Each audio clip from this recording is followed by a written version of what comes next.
이번 시간에는 수필에 대해서 다뤄봅니다. 좀 편안하게 접근해보자는 의미에서 준비한 그런 항목이고요. 수필이라는 것을 문학의 장르, 4대 장르로 놓고 장르론, 장르 이론으로 접근하는 이런 방식은 서울시 시험의 고유한 특징이라고 할 수 있겠습니다. 그런데 장르론으로서의 수필론은 매우 어렵다고 할 수 있어요. 근데 실제 그 수필론 자체가 어려워서가 아니라 선입견이 워낙 강하기 때문에 그 선입견을 깨는 게 그래서 더 어려운 것이죠. 이론 자체가 복잡하다면 차라리 그거는 더 쉬울지도 모릅니다. 그렇듯 우리가 그 기존에 공부해서 나름대로 어느 정도 어렴풋하게 정리해두고 있는 이런 부분들이 오히려 짐스러워지는 경우도 간혹은 있습니다. 서울시의 경우는 수필을 장르론으로 접근하는 그런 것도 준비가 좀 필요하겠고요. 그 이외에는 거의 다뤄지지 않습니다. 나머지는 좀 여러 다양한 종류의 글, 이런 정도의 맥락에서 이해해 주시면 되겠고요. 특히 난이도를 높이는 방식 중 한 가지는 고전 한문으로 된 글. 원전이 한문인 경우 한문 그 자체를 줄 리는 없죠. 그런데 번역을 하다 보면은 원전 자체가 오래전에 쓴 글이기도 하고 한문으로 쓴 것을 번역했다는 점 등도 있고, 그러다 보면은 문체라든가 등등 이런 것들이 오늘날 우리가 편안하게 읽을 수 있는 것과는 좀 뭔가 거리감이 있는 경우가 있고, 그것이 어렵게 느껴지는 이유가 되기도 합니다. 경우에 따라서는 마땅히 번역하기가 어려운 그런 것들은 한문투의 말 그대로를 남겨놓는 단어가 뒤섞이는, 그래서 단어 자체에서도 이질감을 주는 이런 경우도 있고요. 그렇게 자료 자체로서 난이도를 조절하는 그런 문제도 있다라는 것입니다. 자, 그런 때일수록 제가 김희동립 선언서 읽을 때 그 형식적인 문장의 형식을 나타내 줄 수 있는 그러한 단어들만으로 문장의 관계를 파악하는 이런 방법에 대해서도 좀 소개를 해볼 예정인데, 그런 것처럼 내용 자체에 어려운 단어가 쓰였다면 그 단어를 무시하고 문장의 형식을 본다든가 문장과 문장의 관계를 본다든가 이런 방법으로 보완할 수 있는 길을 찾아 나서면 될 것입니다. 좀 이 문제를 직접 살펴보도록 할까요? 자, 첫 번째 이제 문제 그대로 살펴보면 기역과 니은의 예를 통해 말하고자 하는 것이라고 했어요. 맨 끝부분에 배가가 있고 종자기가 있는 것 아닌가? 그런데 끝부분에 있기 때문에 이 부분, 뒷부분을 먼저 정리를 해서 문제를 풀어보는 것이 시간을 줄이는 데 도움이 되겠죠. 근데 그것으로 명확한 답이 나올 수 없다면은 앞부분을 고려하는 것이 도움이 될 수도 있습니다. 그런데 실제 이 글은 좀 비교적 명료한 이런 정도이기 때문에 직접 그 문제를 풀어갈 수 있겠고, 끝부분에서 풀어갈 수 있겠고, 또 한자 성어가 보다 중요한 비중을 갖는다는 그런 의미도 있습니다. 자, 보조적인 측면에서 문제의 답을 찾는 과정이 아니라 보조적인 측면에서 글 자체를 조금 짚어보고자 합니다. 자, 앞부분에 옛사람이 높인 선비의 맑은 향기를 그리려 하되 향기가 형태 없기로 난을 그렸던 것이다. 자, 그러면은 옛사람이 높은 선비의 맑은 향기를 그리려, 의도죠. 의도. 높은 선비의 맑은 향기. 그런데 향기가 없기로, 향기가 형태 없기로 난을 그렸던 것이다.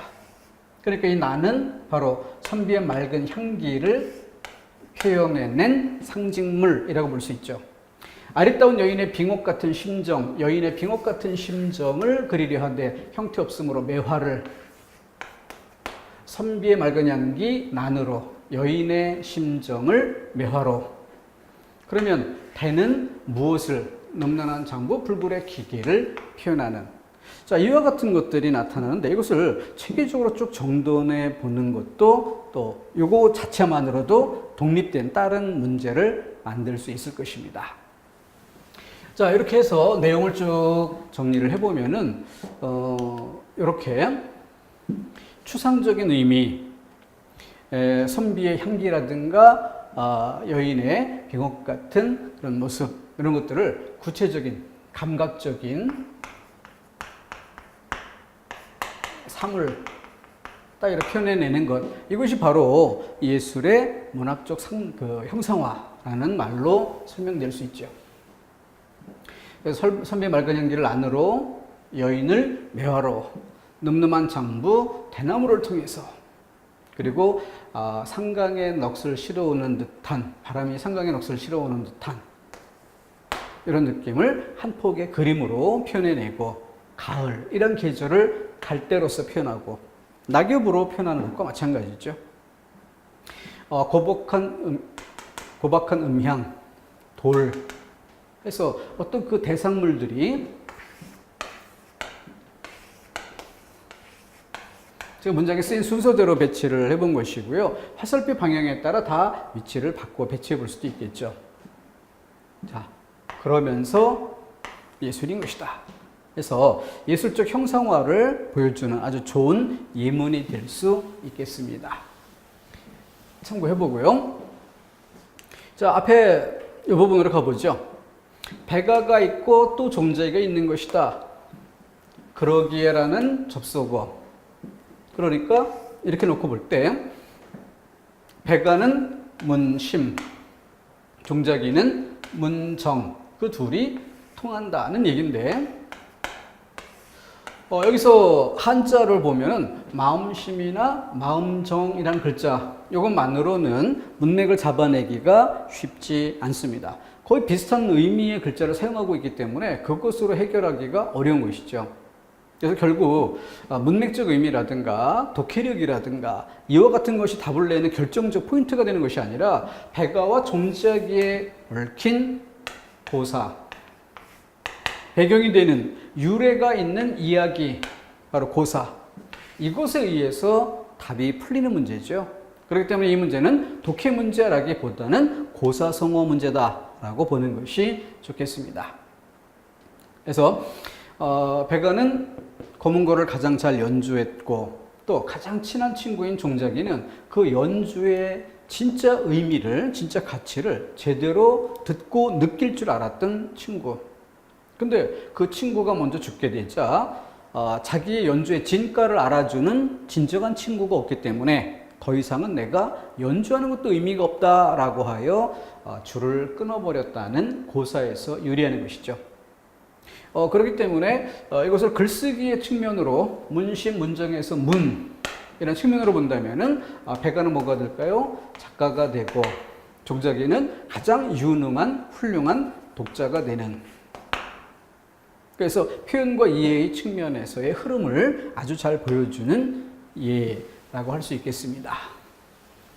바로 앞문장에 나타나는 심안이라는 것이 바로 종자기가 가진 심안을 이야기한다라고 할 수 있겠죠. 자, 여기에 기대어서 문제를 풀어가면 되겠습니다. 일단 고사성어가 반영되어 있기 때문에 고사성어만으로 직접 답을 낼 수 있는 아주 쉬운 문제가 됐지만, 고사성어도 또 아주 구속지고 어려운 고사성어가 아니라 흔히 알 수 있는 기본적인, 보편적인 고사성어죠. 그런데 그 부분을 배제해놓고 본다면은 이렇게 문장과 문장의 관계를 주목해서 의미를 추론하는 것이 일반적인 독해법이라 하겠습니다. 여기서는 별 도움이 되지 않았죠. 같은 글자를 썼기 때문에.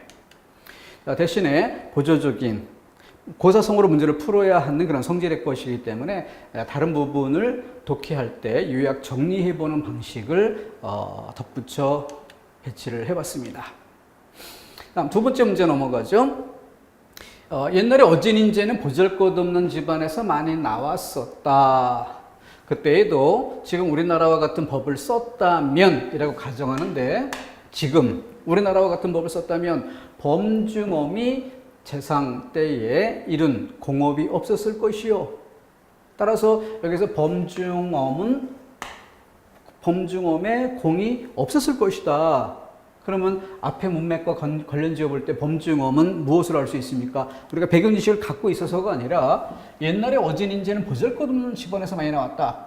보잘것없는 집안에서 나온 인재, 그게 바로 범중엄이라고 할 수 있겠죠.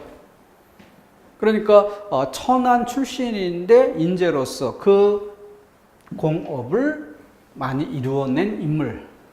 진관, 반양귀는 곧은 신하라는 이름을 얻지 못하였을 것이며 사마양저, 위청과 같은 장수와 왕부의 문장도 끝내 세상에 쓰이지 못했을 것이다.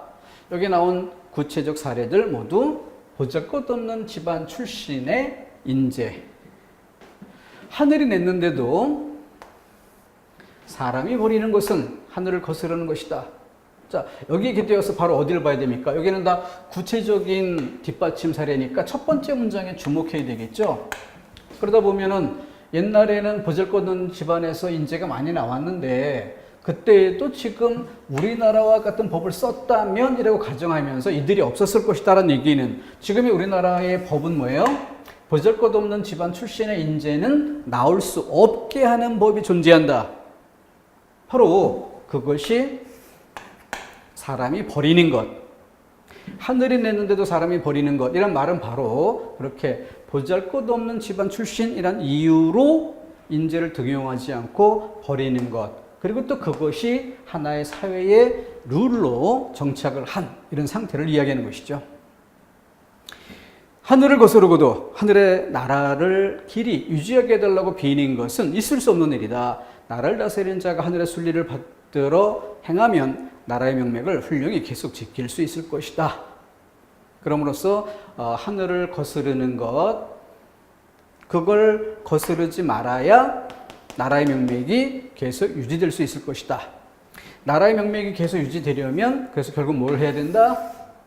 지금의 법을 극복하고 보잘것없는 집안 출신이어도 인재라면 발탁하여 쓸 줄 아는 그런 국가가 되어야 한다. 이렇게 정리해 볼 수 있는 것이죠.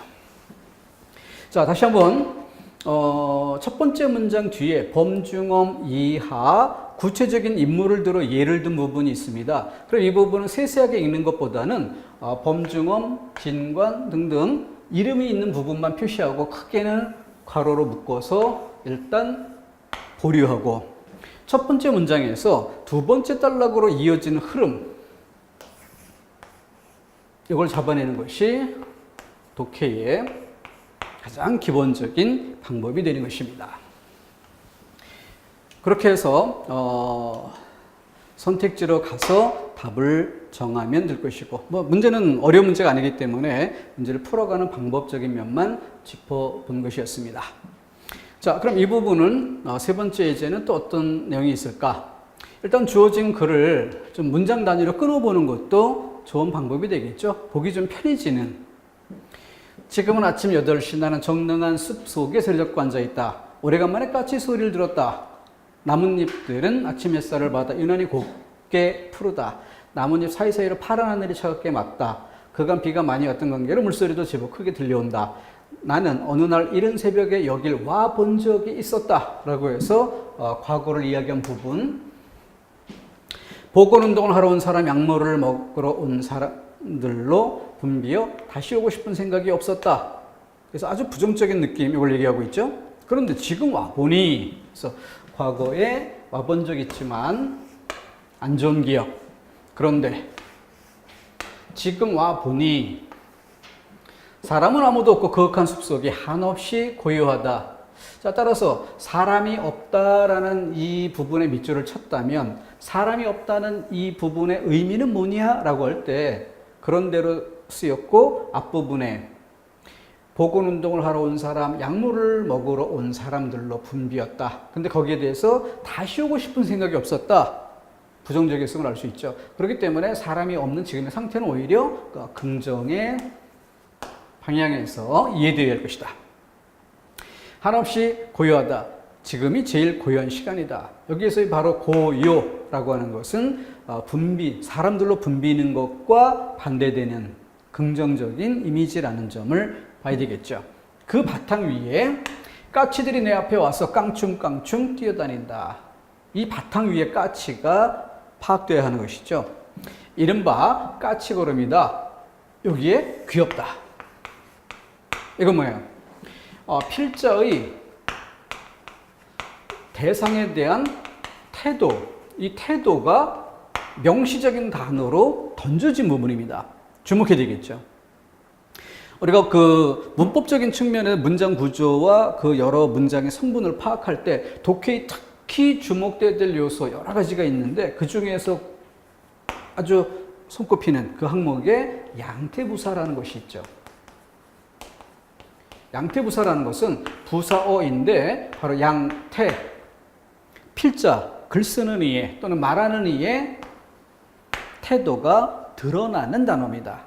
그런데 이렇게 아주 명시적인 단어로 딱 던져져 있으니까 독해에서는 가장 먼저 체크해 둘 요소가 되겠죠. 손으로 만져도 가만히 있을 것만 같다. 그렇게 사람이 옆에 앉아 있다는 데는 아무 관심이나 의구심도 없이 내 옆에서 깡충깡충 뛰놀고 있다. 귀엽다. 자, 그래서 정릉 숲속에서 만난 까치. 그런데 그 까치에 대한 필자의 태도는 어떠한가? 이 첫 단락에서 가장 중요한 단어는 귀엽답니다. 자, 이렇게 해서 단락을 받고 나는 일찍이 어디선가 본 적 있는 민화 하나를 생각한다. 느닷없이 민화를 봤던 기억을 끌어들이고 있어요. 자, 그 민화의 내용이겠죠? 민화의 내용. 여기까지. 한 노홍이 나무 밑에서 허연 배를 내놓고 낮잠을 자는데, 배를 내놓고 낮잠을 자는데 그 배 위에 까치 한 마리, 바로 앞단락에 나왔던 까치가 이 민화 속에 등장했던 까치로 이어지면서 둘째 단락을 연결해주고 있는 것입니다. 자, 자고 있는 노홍의 배 위에 앉아있는 까치. 나는 신기한 그 상상화에 기쁨을 느꼈다. 바로 귀엽다라고 했었던 앞단락의 내용이 다시 뒤에 민화로 이어지며 민화 이야기가 끌어들여진 이유는 결국 까치 때문이었고 그 민화를 본 필자의 태도 기쁨을 느꼈다라는 말로 명시되어 있습니다. 까치. 첫 단락에서는 귀엽다. 두 번째 단락에서는 기쁨을 느꼈다. 이런 정도를 바탕에 두고 문제 선택지로 들어가도록 해야 되겠죠. 자, 그랬을 때 그 글을 읽어가는 과정에서 독해할 때 필요한 부분은 결국 소설 대상이 무엇인가? 까치를 잡아내고. 근데 소설 대상이 무엇인가의 문제는 지시문에 이미 명시적으로 까치에 대한 이라고 말함으로써 독해 시간을 줄여주는 그만큼 난이도가 낮아지는 이런 효과가 있었고요. 그에 대한 태도가 뭐냐라는 것으로 질문을 던지고 있는데 이 부분을 우리가 독해를 통해서 귀엽다라든가 기쁨이라는 이런 단어로서 까치를 대하고 있음을 파악할 수가 있었습니다. 여기까지가 인용문에 대한 독해 부분이고요. 그러고 나서 선택지. 자, 그러면은 그 프린트에서 책자 1번 답지. 맷보들 갈해 걷고 보내노라 님의 손대. 거기는 띄어쓰기가 님의 이렇게 띄우고 손대라고 쓰면 틀립니다. 그럼 잘못된 거예요. 이렇게 붙여 써줘야 되는 것이고 띄어쓰기 부분은 거의 그 개화기 독립신문 이 무렵부터 띄어쓰기가 알아보기 쉽도록 좀 그 띄어쓰는 이런 것들이 등장하기 시작하게 되고 그것이 제대로 틀을 잡은 것은 맞춤법이 정해진 이후에 명료해졌다라고 볼 수 있겠죠. 그렇기 때문에 뭐 조선시대라든가 그 이전 그런 시기에는 띄어쓰기가 실상 없었던 것이죠. 띄어쓰기가 없었던 것을 현대국어에 준해서 편의상 읽기 편하도록 해주는 것입니다. 그런데 이것을 붙여 써야 한다고 하는 이유는 님의, 손에 이런 뜻이 아니라 이 부분이 님에게라는 뜻의 의, 손대 앞글자의 조건에 따라서 에, 손, 대, 의, 손, 대 이런 형태로 조사 한 덩어리가 되는 것이에요. 자, 자투리 문제였고요. 다시 본론으로 돌아가서 보내노라 님에게 보내노라 님의 손해가 아니라 보내노라 님에게. 출급에서 출제가 된 바도 있었던 항목이죠. 자신한 창밖에 심고 두고 보셔셔. 밤비에 샌잎꽃 나거든 날인가도 너기셔셔. 밤비에 새 잎이 나거든 나인가 여기라 라는 화자의 바람을 담고 있는데 몇 보들이에요? 바로 이 버들을 꺾어서 님에게 보내는 것이죠. 몇 꺾어서 님에게 보내는데 그것을 심어두고 잎이 나면 그러면 몇 나무가 옮겨서 심겨진 형태가 되겠죠. 그걸 보면서 이 몇 보면서 나로 여기라. 결국 이 몇 뭐가 되겠습니까? 화자가 자신의 느낌으로 상대에게 보내는 마음이라 할 수 있겠죠. 나 자신을 대신해서 보내는, 나 자신을 담고 있는 그런 것으로의 몇 다음 두 번째 것은 구름에 밑줄을 치고 있어요. 근데 높은 봉을 씌워놓는, 여기 씌워놓는다라고 하는 것은 결국 산이나 고개 따위가 높다. 이걸 강조하기 위해서 한 방에 넘을 수 없고 넘어가다가 중간에 힘들어서 쉬었다가 넘어가야 할 만큼 높다. 이걸 강조하려는 그런 표현이죠. 그렇게 어쨌든 넘어가는 구름입니다. 하늘에 떠 있는 그런 구름이 아니라 높은 봉을 넘어가는 고신 원루랄 비삼아 뛰어다가 해서 외로운 신하의 원통한 눈물, 요 한자를 읽는 것이 의미에서의 결정적 포인트가 되겠죠. 비삼아 뛰어다가 님 계신 구중심처에 뿌려본들 어떠하리. 저 구중심처 어딘가에 님이 있고 그 님에게 비를 뿌리고 싶다. 근데 그 비를 뿌리려면은 구름이 필요한 것이죠. 높은 봉우리를 넘어가는 구름, 그걸 보면서 그 구름에 자신의 필자의 마음을 담아보는 것이죠. 그러면은 내 마음이 구름에 담기면 비가 내릴 때 내 마음도 내려서 어디로? 구중심처에 계신 님에게. 그래서 이런 부분들은 시적 상황이 예를 들어 그 구중궁궐 9겹이나 접근하기 어려운 겹겹이 그 보호막에 둘러싸여져 있는 아주 궁궐, 여기에 계신 경우를 이야기하는 경우가 있고, 그렇지 않고 내가 쉽게 만날 수 없는 곳이라고 해서 첩첩 산중 깊은 산속을 표현하는 경우도 있죠. 어쨌든 중요한 것은 필자는 멀리 따로 떨어져 있는 것이고, 그곳에서 멀리 계신 구중심처에 계신 님에게 내 마음을 전하고 싶다라는 욕망, 이걸 담고 있는 내용이죠. 세 번째는 청성령 지나거냐, 그리고 하구가 어디인가. 여기 호풍, 참도, 찰샤, 여러 문학작품에서 차기도 차구나, 뭐하기도 뭐하구나, 특히 송강정철의 가사작품이라든가 등등에서 흔히 볼 수 있는 그런 문체죠. 자, 근데 차기도 찬데 구준비난 무슨 일인가? 바람이 차다. 근데 거기에 구준비까지 더해지는 이런 상황인 것이죠. 자, 이런 상황을 바탕에 두고 아무나 행색을 그려내어 님 계신디 드리고자, 님 계신데 드리고자, 이것이 화자의 마음이죠. 고자라고 하는 것은 의도형 어미, 문법으로서 의도형 어미. 그렇기 때문에 말하는 화자의 마음이 어떻게 담겨지는가라는 것을 잘 살펴볼 수 있는 내용이었습니다. 자, 그런 것에 비추어서 네 번째 답지 보면은 골사 저 꽃이여 반만 여인 저 꽃이여 더도 덜도 말고 매양 그만하여 있어.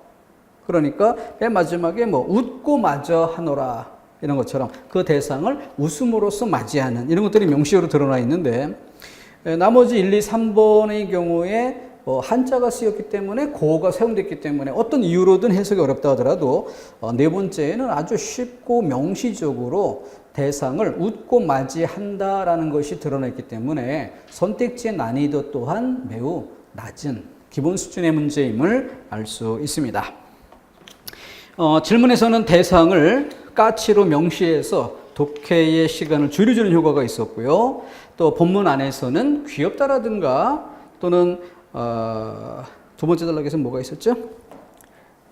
기쁨을 느꼈다 였었죠. 기쁨. 이런 단어로서 대상에 대한 필자의 태도가 명시적으로 또 드러났었고요. 그죠? 그리고 선택지마저도 쉬운 이런 세 박자를 다 갖추고 있습니다. 자, 그러면은 실전 문제로 넘어가서 이 실전 문제에서는 여기는 제목을 안 넣었군요. 프린트 보면 김서훈의 특급품이라고 돼 있죠.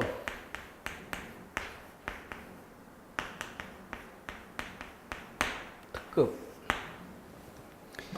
자, 여기 인용된 부분 내용 살펴보면은 비자의 생명은 유연성이란 특질에 있다. 제목이 주어진 경우는 제목이 꽤나 중요한 힌트가 되줄 수 있죠. 적극 활용토록 해야 됩니다. 체크도 해주고 중간중간 무엇이 란 대상이 불분명할 때 바로 제목이 라는 점으로 돌아와서 확인해주는 작업이 필요하겠습니다.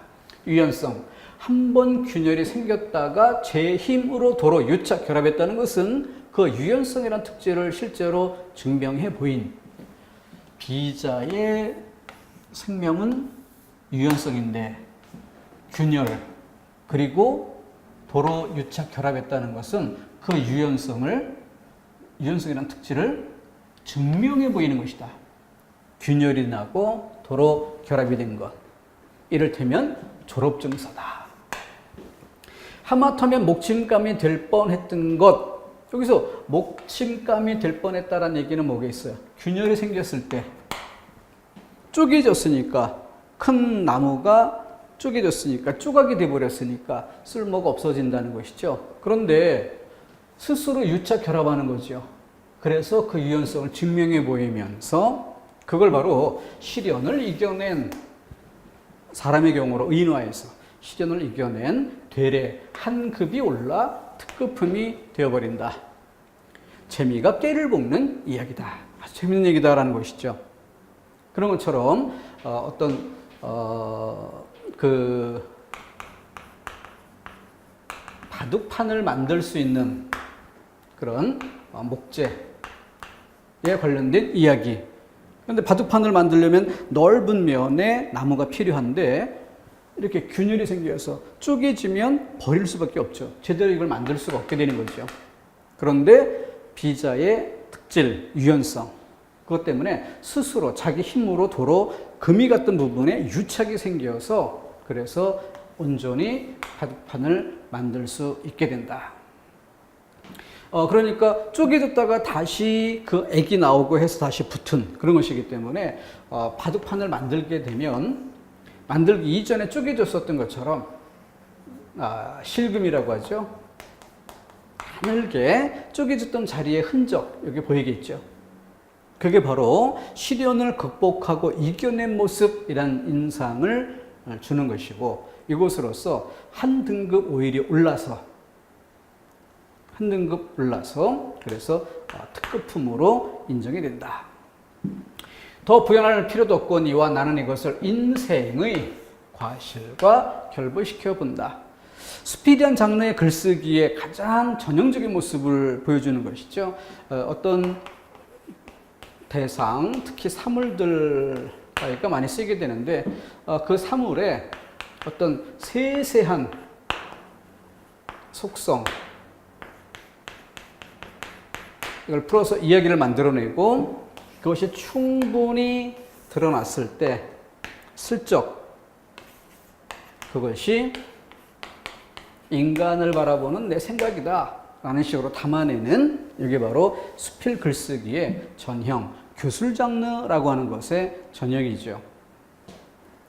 자, 그래서 그러나 어느 누군가 나는 절대로 과시를 범치 않는다고 양언할 것이냐, 공인된 어느 인격, 어떤 학식, 지위에서도 그것을 보장할 근거는 찾아내지 못한다. 그러니까 누구나 과시를 범할 수 있다. 근데 필자가 말하는 중요성은 뭐겠어요? 바로 이 나무로 친다면은 균열이 생기는 것, 인간으로 치면 과실. 근데 스스로 제 힘으로 유착, 결합했다는 것이니까 인간도 당사자가 스스로 그것을 극복해내는 이런 자세를 취하는 것이 올바른 인간의 삶의 태도 아니겠느냐라는 것으로 이 글을 읽어야 할 것입니다. 자, 그런 정도에서 선택지에는 그 시조나 이런 다른 작품들이 아니라 스토리를 소설로서 이렇게 쉽게 풀어서 이해할 수 있게 던져주고 있습니다. 그러니까 네 번째에서 어떤 부분이 되겠습니까? 굶주림에 빵을 훔치는, 그러니까 도둑질을 하게 된, 감옥에 가고 전과자가 된 바로 그 인간의 과오. 그런데 결국 그 신부님의 그 은혜를 받고 그래서 또 다른 그 전과자로 그대로 굳어질 뻔한 그런 상황에서 개과천선할 수 있는 계기를 얻게 되고 그 이후 달라진 삶의 태도로서 그렇게 주변 사람들을 위해 사는 이런 모습을 보여주는 것. 이것이 바로 이 목침감이 될 뻔했던 나무가 제대로 된 최고 특급품의 바둑판으로 탄생되는 과정. 이걸 통해서 보여주는 것과 맥을 같이 하는 것입니다. 자, 그러면 실록예찬.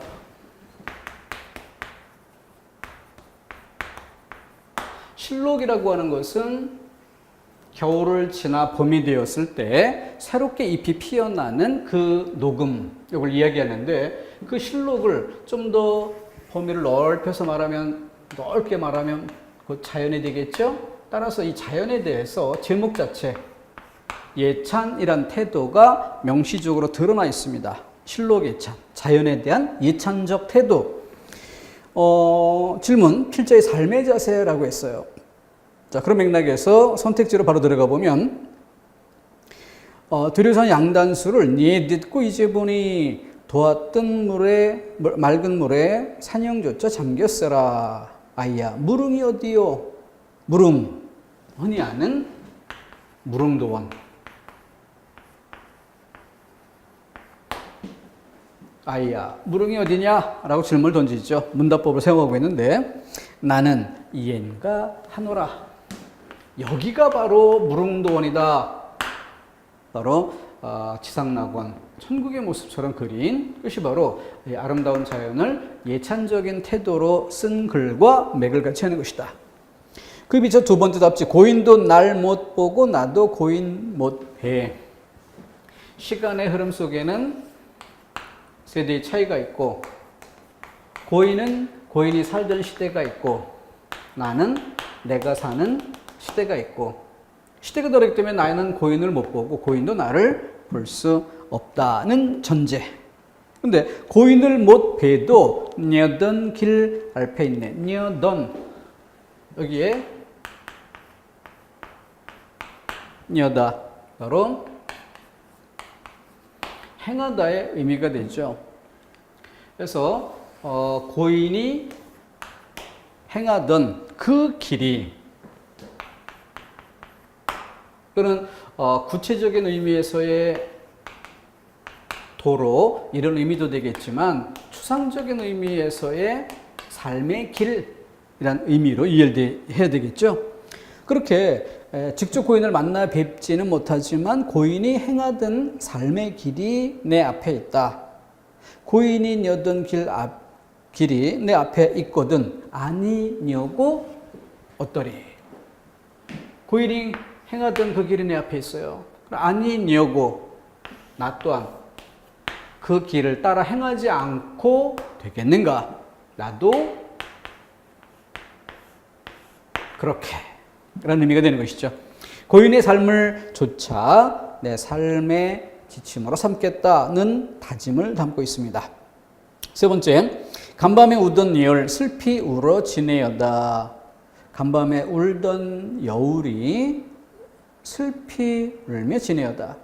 그러니까 시냇물 돌돌돌 흘러내려가는 그 소리를 울음소리로 듣고 어떤 감정이입을 시냇물에 담아내고 있는 것이죠. 이제야 생각하니 님이 울어 보내도다.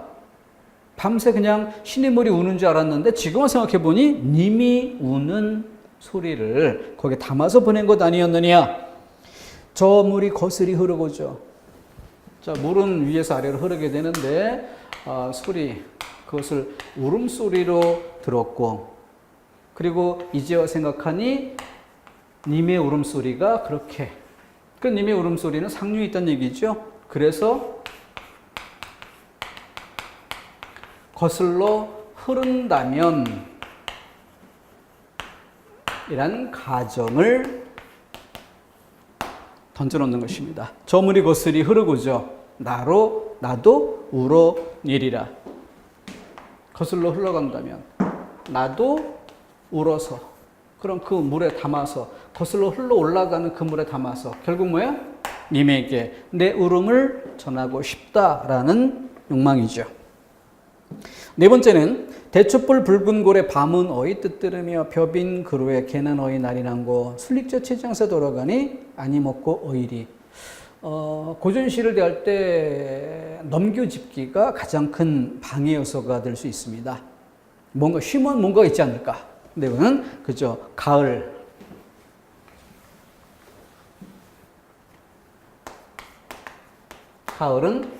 결실의 계절이죠. 첫 번째에서 대추불 붉은 골에 밤은 어이 뜨뜨르며, 대추, 밤, 말 그대로 결실의 계절 가을을 배경으로 보여줍니다. 두 번째, 벼빈 그루에,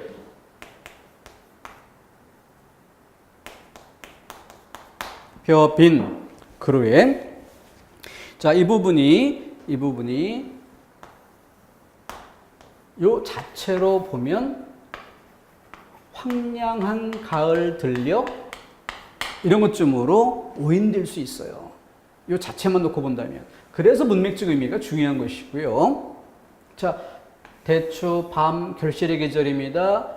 이곳을 바탕에 깔고 별을 벤 그루. 그러니까 이걸 다시, 별을 뱉다는 것은 뭐야?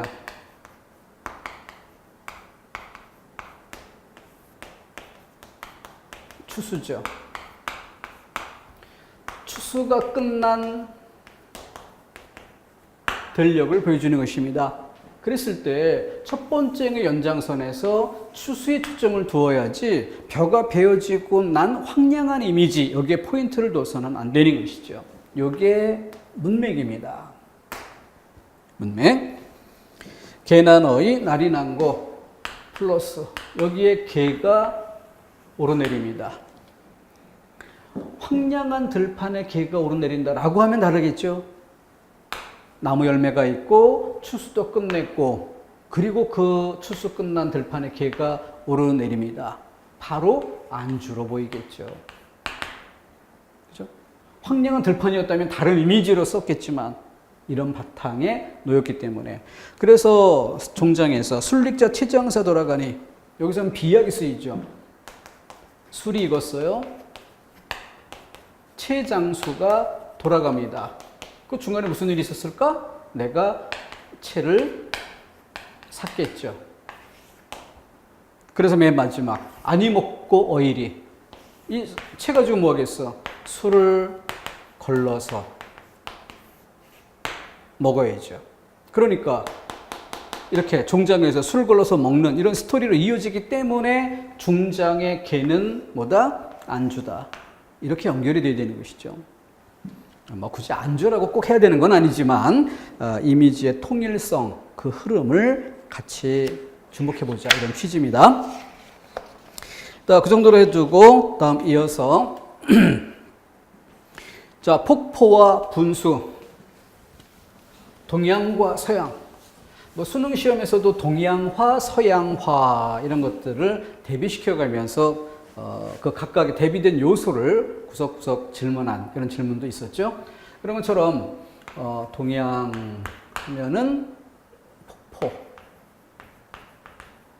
되게 이런 것들을 읽을 때 뭔가 대비적인 요소가 나온다 싶은 느낌이 들면 바로 네모로 묶어주고 서양 하면 뭐 동그라미로 묶어주고 그런 연호에 밑줄을 쳐도 그 해당되는 것을 밑줄을 치면 여기서는 뭐 파선으로 밑줄을 친다든가. 왜냐하면 뒤섞일 수 있기 때문에 단락이 명확히 분리돼서 각각 서술이 되면은 정리하기가 쉬워요. 근데 그게 아니라 동양을 얘기했다, 서양을 얘기했다, 동양을 얘기했다, 서양을 얘기했다. 그것도 순서를 바꿔서 서양을 먼저 얘기하다, 동양을 나중에 얘기하는 이런 식으로 글이 전개된다면 정리가 어려울 수 있습니다.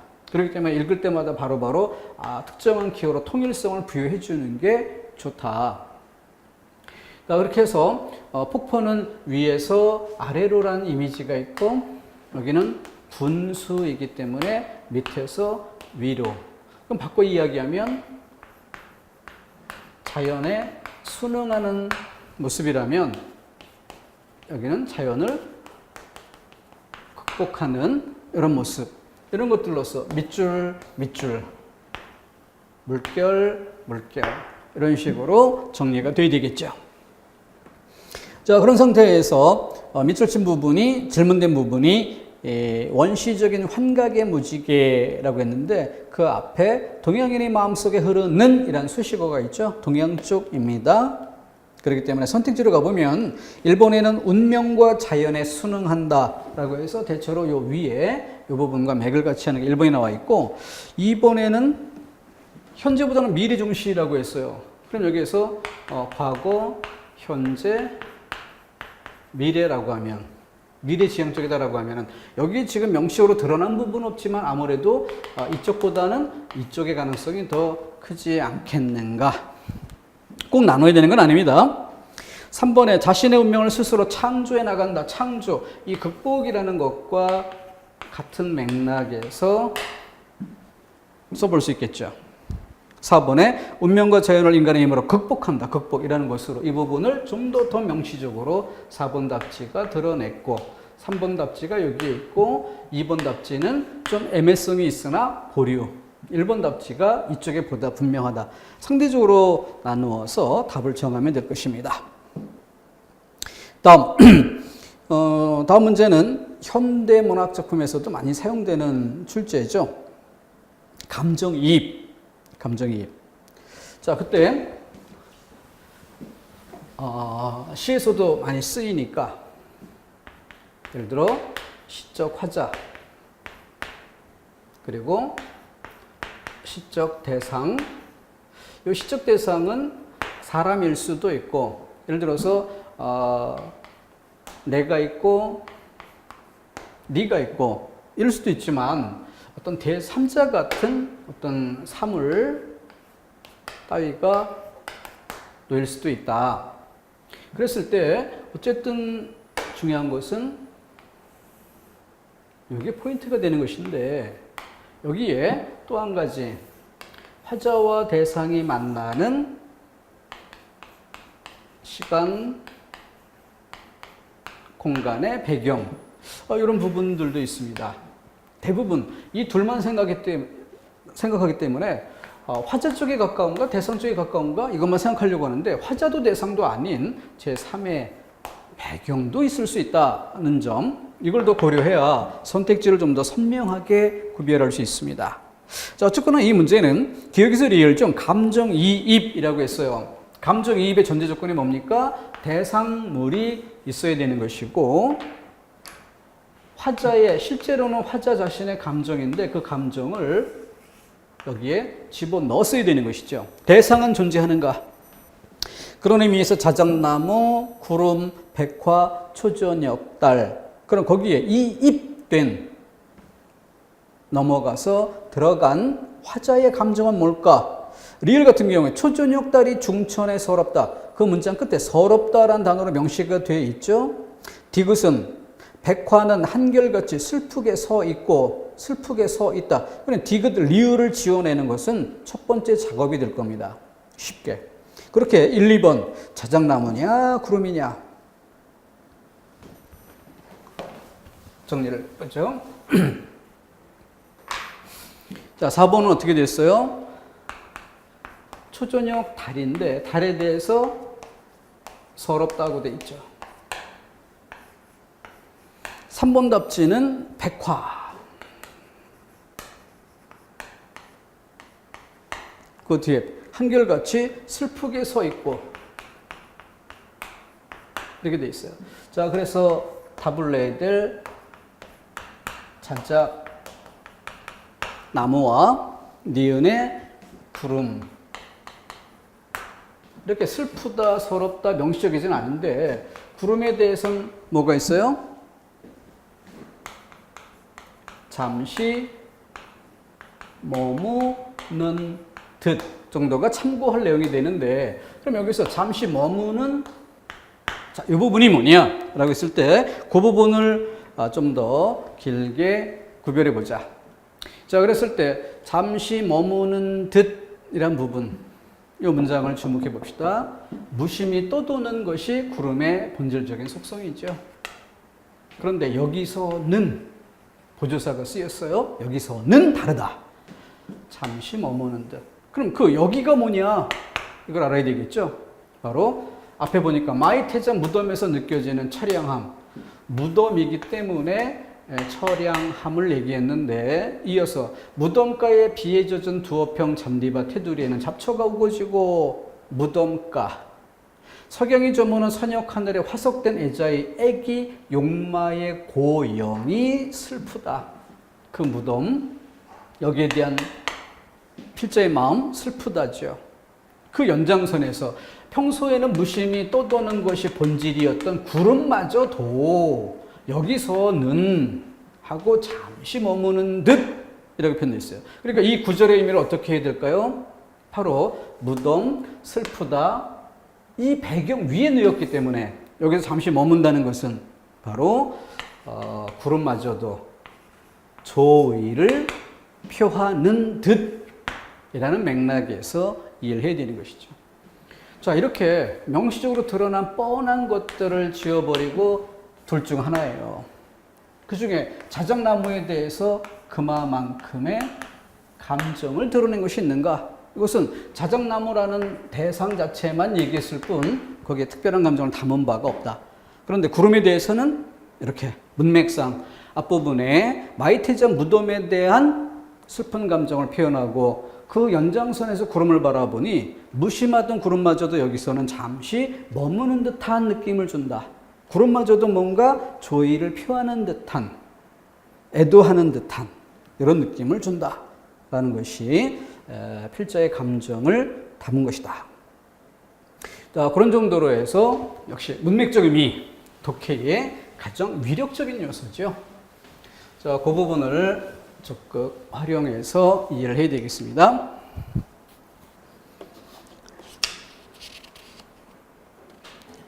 자, 그러면은 마지막 문제 같은 경우에도 별건 없어요. 다음 글을 통해 알 수 있는 것이라고 되어 있는데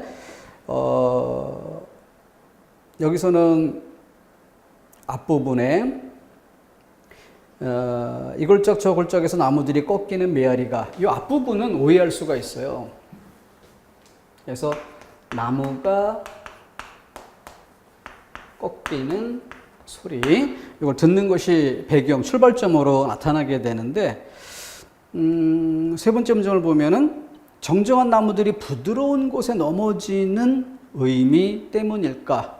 정정한 나무들이 부드러운 곳에 넘어지는 이 꺾이는 소리.